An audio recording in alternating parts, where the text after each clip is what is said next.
Nadismantalya ang isang drug den at naaresto ang 4 na drug suspect sa ikinasang anti-illegal drugs operation ng mga otoridad sa lalawigan ng Bukidnon.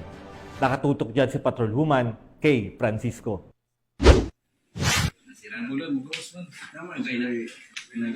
Apat na individual ang naaresto sa isang drug den sa isinagawang operasyon ng Philippine Drug Enforcement Agency 10, katuwang ang Bukidnon PNP sa Barangay Impatu, Cabanglasan, Bukidnon. Kinilala ang mga suspect na sina alias Jeff, 36 taong gulang, alias Ian, 31 taong gulang, alias Alma, 30 taong gulang, isang housewife, at alias Ana, 30 taong gulang, na isa ring housewife at mga residente ng nasabing lugar. Sa ikinasang drug bypass operation ng mga tauhan ang PDEA-10, katuwang ang Bukidnon PNP ay matagumpay na naaresto ang mga suspect at pagkakadismantalya ng naturang drug den.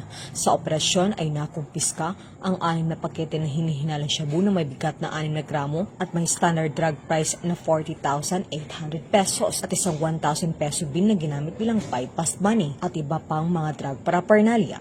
Ang PDEA ay nandyan, no, para pangalagaan din, no, ang bilang law enforcement agency ay nandito ang PDEA para pangalagaan din ang kapayapaan sa ating lugar, no.